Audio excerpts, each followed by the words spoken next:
Esta noche, en Los mayores misterios de la historia, fue un héroe de acción, un icono cultural, una leyenda de las artes marciales, a punto de convertirse en una superestrella. ¿Qué fue lo que realmente mató a Bruce Lee? Todos conocen la leyenda, pero solo un hombre entrenó junto a él durante sus últimos días y lo que vio fue aterrador. Un cuerpo llevado al límite, grabaciones borradas, advertencias ignoradas y una obsesión secreta que pudo haberle costado la vida a Bruce. Esto no es una teoría de fans, es un testimonio de primera mano. Y una vez que escuches lo que Bolo Yeung finalmente revela, nunca volverás a ver a Bruce Lee ni su muerte de la misma manera. Dos de los oligoelementos más comúnmente asociados con el veneno. Me hace preguntarme si la muerte de Bruce Lee estuvo de alguna manera relacionada con un crimen. El hombre que entrenó junto a una leyenda. Bolo Yeung no era solo otro actor que casualmente se cruzó con Bruce Lee. Eso es lo primero que la gente entiende mal. Muéstrame una patada alta de Kung Fu. Mucho antes de que las cámaras empezaran a rodar, mucho antes de que Operación Dragón se convirtiera en un mito, Bolo ya estaba inmerso en un mundo que la mayoría de la gente solo finge comprender. Entrenamiento intenso, disciplina obsesiva, cuerpos llevados al límite, a veces incluso más allá de la seguridad. Y es precisamente por eso que sus palabras siguen teniendo peso hoy en día. Bolo, cuyo nombre de nacimiento era Yang Si, era un culturista competitivo en Hong Kong, cuando Bruce Lee redefinía discretamente los límites del cuerpo humano. Mientras el público veía a Bruce como un ser rapidísimo e intocable, Bolo vio algo más de cerca. Las rutinas, el esfuerzo, la forma en que Bruce nunca paraba. Ni después de filmar, ni después de entrenar, ni siquiera cuando su cuerpo claramente lo necesitaba. He aquí un detalle del que la mayoría de los fans no hablan. Bruce no entrenaba como otros artistas marciales. Entrenaba como alguien que compite contra el tiempo. Múltiples sesiones al día, pesas, ejercicios de golpeo, carreras, estiramientos, filosofía, notas garabateadas a altas horas de la noche. Bolo dijo más tarde que la velocidad de Bruce no solo era impresionante, sino alarmante, casi antinatural, como si estuviera forzando a su sistema nervioso a seguir el ritmo de su ambición. Y aquí es donde las cosas empiezan a resultar inquietantes. En el set de rodaje de Operación Dragón, Bruce no bajaba el ritmo. Repetía las tomas una y otra vez, incluso cuando los directores estaban satisfechos. Entre escenas entrenaba. Mientras los demás descansaban, él se ejercitaba. Bolo notó que Bruce sudaba en exceso. Bebía muy poca agua y perdía peso de forma drástica. Esto no era un rumor. Varios miembros del equipo confirmaron más tarde que Bruce se había obsesionado con mantenerse delgado, casi esquelético según sus propios estándares. Ahora sumemos la presión, las expectativas de Hollywood, cargar con toda una cultura sobre sus hombros, demostrar su valía en un sistema que lo había menospreciado durante años. Bruce no solo estaba haciendo una película, creía estar librando una batalla por la representación, y las batallas no dan tregua. Las teorías comenzaron a surgir discretamente. Años después, algunos susurraban que Bruce había llevado su cuerpo a un estado metabólico peligroso. Otros afirmaban que la deshidratación severa pudo haber influido. Incluso se habló de su sensibilidad al calor después de que le extirparan parcialmente las glándulas sudoríparas al principio de su carrera. Nada de esto era público en aquel entonces, pero Bolo vio las señales de advertencia en tiempo real. Y lo más escalofriante, según personas cercanas a Bruce, incluido Bolo, es que él restó importancia a la preocupación con una sonrisa, dijo que estaba bien, que el dolor era temporal, que la disciplina lo vencía todo. Pero, ¿qué sucede cuando la disciplina se convierte en obsesión? Esa pregunta pesa mucho porque esta historia no comienza con la muerte. Comienza con un hombre que se negó a dejar de correr incluso cuando su cuerpo le suplicaba en silencio que lo hiciera. Bruce Lee. Luego, John Saxon. ¿Y después quién? Después de John Saxon, ¿quién es el siguiente nadie? Porque la escena de lucha que desapareció y las imágenes perdidas que aún atormentan a los fans. Aquí es donde las cosas empiezan a ponerse raras. Si Bruce Lee y Bolo Yeung entrenaron juntos, se respetaban y compartieron escenas en Operación Dragón, ¿por qué falta su pelea en la película? No es un rumor, es una pregunta real porque según se informa se filmó, coreografió, ensayó e incluso fue presenciado por miembros del equipo de producción una escena de Bruce Lee y Bolo Yeung enfrentándose cara a cara. Pero en el montaje final nada, solo susurros. Según varios informes del rodaje, Bruce quería específicamente que Bolo aportara una intimidación pura a la película, no solo como actor, sino como símbolo de poder bruto. El yin del yang veloz de Bruce. Y durante el rodaje, según se informa, filmaron una breve e intensa secuencia de 1 contra 1, pero por razones que nunca se explicaron oficialmente. Esas imágenes no pasaron de la sala de edición. El director Robert Clouse nunca lo confirmó públicamente. Los ejecutivos de Golden Harvest guardaron silencio. Entonces, ¿dónde está hasta el día de hoy? Hasta el día, los fans y los historiadores del cine especulan sobre lo que sucedió. Algunos dicen que el metraje se cortó para mejorar el ritmo de la película. Otros creen que se eliminó porque hacía que Bruce pareciera demasiado vulnerable. Y luego están las teorías más oscuras.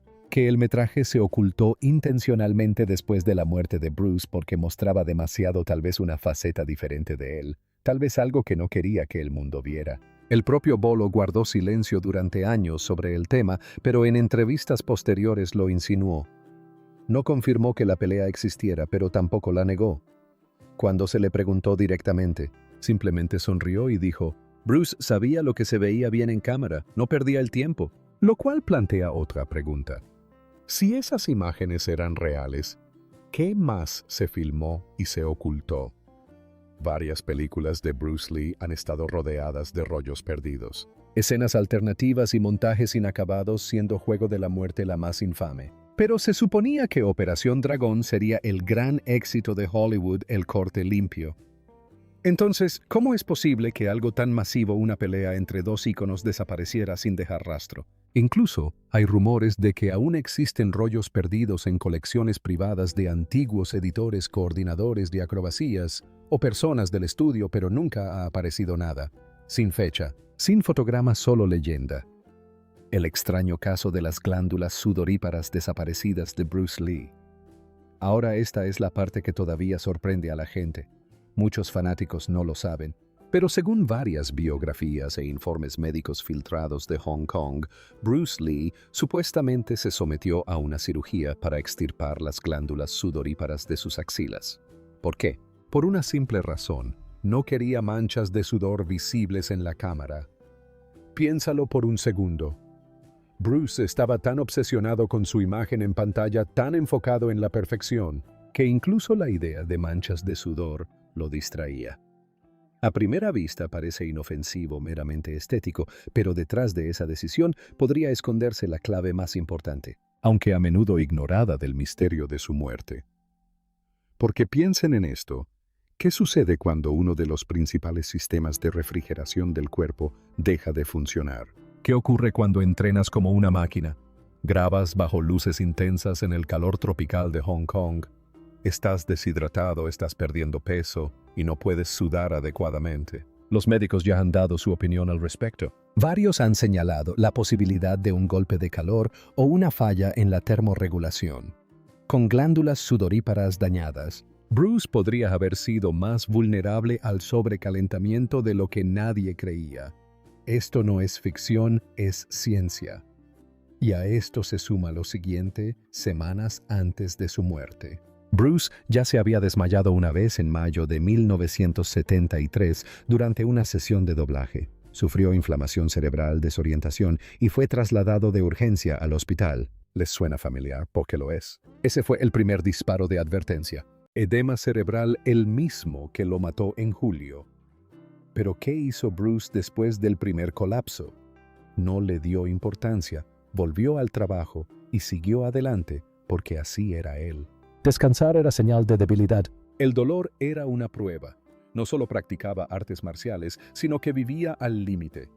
Y aquí es donde la historia da un giro inquietante. Algunos allegados creen que Bruce pudo haber estado experimentando con diuréticos, sustancias que eliminan el exceso de agua del cuerpo para mantener su físico musculoso. Si a eso le sumamos la sudoración excesiva o la falta de ella, la humedad de Hong Kong y la actividad física constante, el cuerpo llega a su límite. La maldición de Bruce Lee. ¿De qué huía realmente? Hay un aspecto del que rara vez se habla abiertamente porque no tiene que ver con la ciencia, el entrenamiento ni Hollywood. Se trata del miedo, un miedo que, según se dice, Bruce Lee cargó con él hasta el final, el miedo a ser observado, seguido, incluso perseguido. Algunos lo llaman superstición, otros la maldición de Bruce Lee. Retrocedamos un poco. La familia de Bruce ya había sufrido una tragedia mucho antes de que Operación Dragón llegara a los cines. Su hermano mayor, también llamado Bruce, murió en la infancia. En la cultura china, esto se consideraba un mal presagio. Para engañar a los espíritus, sus padres le dieron el apodo femenino de Siphon, que significa pequeño fénix, con la esperanza de que las fuerzas del mal lo ignoraran. Y Bruce lo creía firmemente. No desestimó las advertencias espirituales. De hecho, varias personas cercanas a él recordaron que a veces hablaba de una muerte prematura, como si ya estuviera escrita como un destino, una sombra de la que no podía librarse. Aún más escalofriante, Bruce supuestamente le dijo a su esposa Linda en varias ocasiones que no creía que viviría más allá de los 33 años. Murió a los 32. ¿Sigues pensando que todo es un mito? Ahora bien, fíjense en la cronología. Apenas unas semanas antes de su muerte, Bruce filmó una escena extraña, casi profética para Juego de la Muerte, en la que su personaje finge su propia muerte. Desaparece y regresa con una identidad diferente. Incluso aparece acostado en un ataúd. Esa grabación aún existe. Es escalofriante. Y luego está Brandon Lee, el hijo de Bruce, carismático, talentoso, siguiendo los pasos de su padre. Murió durante el rodaje de El Cuervo, también en circunstancias misteriosas. Una pistola de utilería disparó un proyectil real, matándolo instantáneamente en el set frente al equipo. Padre e hijo, ambos artistas marciales, ambos estrellas en ascenso. Ambos se fueron demasiado pronto, ambas muertes rodeadas de interrogantes. Algunos dicen que es coincidencia, otros que es una maldición que va más allá de la genética. El cuaderno secreto de Bruce y las últimas páginas de las que nadie habla. Aquí hay algo que no se menciona lo suficiente en los diarios de entrenamiento personal de Bruce Lee. No me refiero a los libros de filosofía pulidos como el Tao del Jeet Kune Do que llegaron a las librerías después de su muerte. Bueno, básicamente se trata de una recopilación y organización de las notas de Bruce Lee sobre sus filosofías de lucha. No hablamos de las notas manuscritas sin pulir que Bruce garabateaba entre rodajes, entrenamientos y la planificación de su siguiente movimiento. ¿Y qué había en esas últimas páginas? Ese es el misterio que aún mantiene a los fans buscando respuestas. Bruce era obsesivo con documentarlo todo. Su dieta, rutinas, lesiones, objetivos, incluso estados emocionales. Registraba las repeticiones al segundo y hacía un seguimiento de sus reacciones a alimentos específicos. Incluso anotaba puntuaciones de claridad mental, casi como si intentara medir su espíritu del mismo modo que medía su velocidad. Trataba su cuerpo como un experimento. Pero lo realmente sorprendente es lo que salió a la luz en los días posteriores a su muerte. Según su amigo íntimo Danny Inosanto y varios biógrafos posteriores, los últimos cuadernos de Bruce mostraron cambios repentinos, no en la técnica, sino en el tono. En lugar de una escritura táctica y precisa, sus últimas anotaciones eran dispersas, repetitivas, casi frenéticas. Una frase aparecía una y otra vez: el descanso es un arma. ¿De qué huía Bruce? ¿Intentaba convencerse de que debía bajar el ritmo o era una advertencia? Un grito de auxilio que solo las páginas podían oír. Y luego está la parte más extraña. Faltaban varias páginas arrancadas desaparecidas. La esposa de Bruce, Linda, confirmó que ciertas entradas nunca se recuperaron. Algunos afirman que fueron retiradas antes de que la policía llegara a su apartamento. Otros dicen que los ejecutivos del estudio tuvieron acceso antes que los investigadores. Hasta el día de hoy, Nadie sabe quién tomó esas páginas ni por qué. La autopsia susurrada y el detalle que no cuadraba. He aquí un detalle que nunca llegó a los titulares, pero que sigue apareciendo en entrevistas en voz baja y oscuros hilos de foros. Según múltiples testigos presenciales y conversaciones extraoficiales con personal médico de Hong Kong, el cuerpo de Bruce Lee fue descubierto sin agua en el estómago. La verdad sobre la muerte de Bruce es que durante varios años a partir de 1970, cuando se lastimó la espalda, tuvo que tomar analgésicos para aliviar el intenso dolor que tenía por la lesión lumbar. Ni una gota.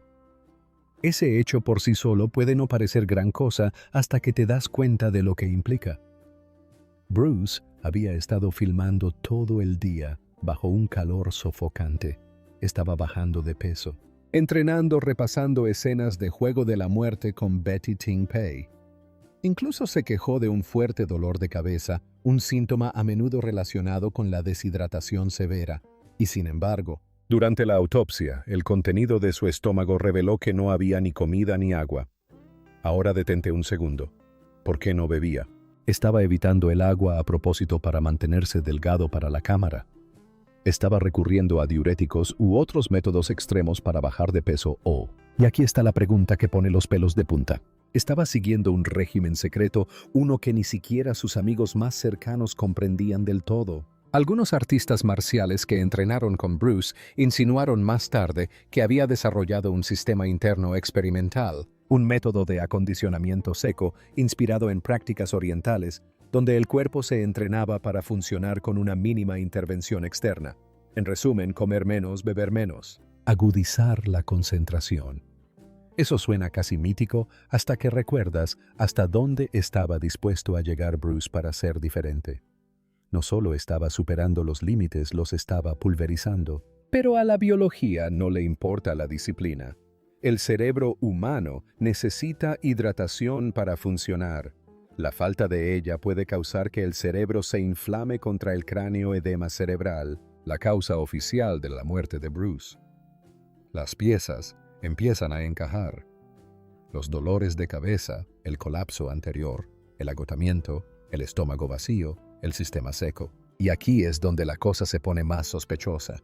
Hubo rumores de que partes de la autopsia completa nunca se publicaron, que algunos memorandos internos y hallazgos de laboratorio se mantuvieron en secreto bajo la presión de Golden Harvest o las compañías de seguros. Incluso la familia de Bruce, años después, insinuó que algunos archivos estaban incompletos o censurados. La misteriosa llamada telefónica horas antes de la muerte de Bruce. Hablemos de algo que suele quedar oculto entre titulares: teorías conspirativas e informes toxicológicos. Una sola llamada que Bruce Lee recibió, según se informa, horas antes de morir. Pocos la mencionan y aún menos saben qué se dijo, pero sucedió. Según varios relatos, incluyendo declaraciones de Raymond Chow, productor de Bruce, y testimonios dispersos de personas del estudio Raymond Chow, socio comercial y productor de Bruce Lee en la película Operación Dragón, llamó a Bruce poco antes de quejarse de dolor de cabeza y acostarse en el apartamento de Betty Ting Pei. Y aquí es donde la cosa se pone rara. Nadie sabe quién estaba al otro lado de la línea y Bruce nunca se lo contó a Betty. Algunos dicen que era el propio Chow hablando sobre revisiones del guión de Juego de la Muerte, pero Chow negó más tarde haber sido la última persona en hablar con Bruce ese día, diciendo que su reunión ya había terminado. Otros afirman que fue una llamada de un socio comercial de Hong Kong, con quien Bruce había roto relaciones recientemente por problemas de control creativo. Crecía la tensión entre Bruce y algunos patrocinadores locales que consideraban que se estaba volviendo demasiado influyente para controlarlo. Tenía planes de fundar su propia productora. Eso no le sentó bien a todos, pero luego está la tercera teoría, y esta es la que todavía atormenta a los fans más acérrimos. Un rumor no confirmado sugiere que la llamada provino de un número extranjero, posiblemente estadounidense, y Bruce que se estaba preparando para su regreso definitivo a Hollywood. Sonaba conmocionado después de colgar. Algunos dicen que caminaba de un lado a otro, otros que se quedó callado, pero el momento pasó y nadie lo presionó al respecto. Lo extraño es que no hay ningún registro telefónico oficial de esta llamada.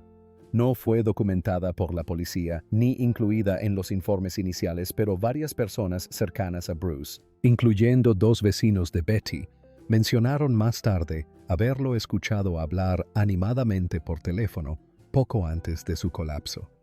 La misteriosa póliza de seguro que levantó cejas. He aquí algo que la mayoría de la gente desconoce, y una vez que lo sabes, es difícil olvidarlo. Meses antes de la muerte de Bruce Lee, firmó discretamente una póliza de seguro de vida multimillonaria. En teoría, podría parecer una decisión acertada. Bruce tenía una familia joven, acuerdos internacionales en marcha y una carrera en pleno auge, pero el momento elegido es lo que da que hablar porque no se trataba de una póliza básica. Según informes filtrados e investigaciones exhaustivas realizadas por varios periodistas de Hong Kong, la cobertura de Bruce incluía una cláusula por muerte súbita accidental en el extranjero. Es una cláusula muy específica, demasiado específica dirían algunos. Y lo más sorprendente es que apenas unas semanas antes de su fallecimiento, Bruce, supuestamente, visitó una segunda oficina para revisar los términos. ¿Por qué tanta urgencia? ¿Qué sabía él? Algunas fuentes internas, incluido un antiguo socio comercial de Golden Harvest, afirmaron posteriormente que Bruce había recibido mensajes amenazantes relacionados con su independencia financiera. Se había estado alejando de los contratos tradicionales con los estudios, creando su propia productora, y se encontraba en las primeras etapas de negociación de un acuerdo de distribución con inversores estadounidenses. En otras palabras, se estaba convirtiendo en intocable. Poderoso, solitario, un punto sin control. Y ese tipo de independencia no les sienta bien a las personas que construyeron sus imperios sobre la base del control. La verdadera bomba llegó más tarde cuando los periodistas intentaron acceder a los documentos de pago. La mayor parte de la información estaba sellada, completamente censurada. Ni siquiera la propia familia de Bruce conocía el valor total ni los beneficiarios de la póliza final. Hasta el día de hoy, nadie fuera de ese círculo sabe quién cobró ni cuánto. Y eso no es todo. Uno de los abogados de Bruce de toda la vida que ayudó a redactar el contrato abandonó misteriosamente Hong Kong pocas semanas después de la muerte. Se mudó sin hacer declaraciones públicas. Sin entrevistas, simplemente desapareció. El funeral apresurado y por qué no se permitió que el mundo se detuviera a lamentar. Hay algo que todavía no convence a mucha gente.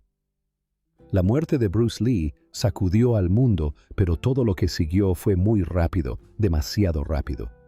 Los preparativos del funeral, las declaraciones oficiales, el cierre. Todo sucedió a un ritmo que dejó muy poco espacio para preguntas y mucho menos para respuestas. En cuestión de días, el cuerpo de Bruce fue trasladado en avión. El acceso público fue limitado. Las ruedas de prensa fueron breves. Y lo que es crucial, no hubo un velatorio público prolongado en Hong Kong, a pesar de su estatus como la mayor estrella de Asia en ese momento. Bruce Lee era el soñador. Voy a Hollywood. Voy a ser una estrella de cine. No nos dimos cuenta de lo totalmente concentrado, de lo totalmente intenso que era en lograr este sueño. Para un hombre cuya vida transcurrió bajo la lupa, la muerte llegó de repente como un telón. Algunos periodistas afirmaron posteriormente que se les disuadió de indagar más a fondo. No que se les amenazó directamente, sino que simplemente se les puso trabas. Las solicitudes de información médica más detallada fueron desviadas. Las preguntas sobre colapsos anteriores fueron ignoradas. El mensaje era sutil pero claro. La historia había terminado. Pero personas cercanas al caso notaron algo más.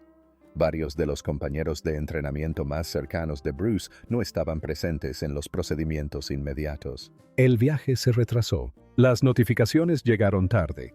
Incluso Bolo Yung, quien más tarde se mostraría cauto respecto al estado de salud de Bruce, fue informado después de que ya se habían tomado decisiones clave. El momento oportuno es crucial. ¿Por qué tanta prisa?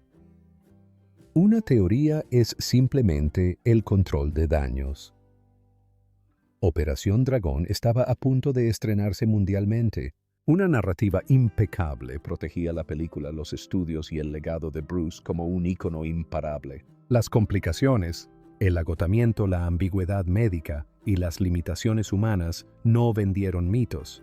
Las leyendas no tienen un final trágico.